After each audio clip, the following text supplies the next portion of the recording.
गैया के आए से शुभ दिन आई, शुभ दिन आई हो शुभ दिन आई।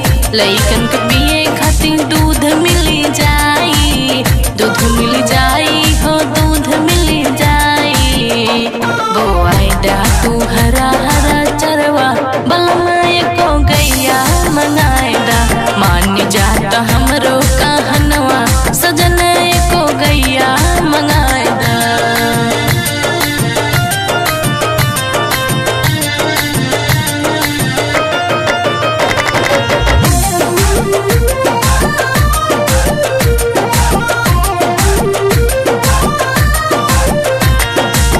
गैया के गोबरा से खाद देश मिली है, खाद देश मिली है हो खाद देश मिली है। खाद पर खेतवा में अनाज खूब उगी है,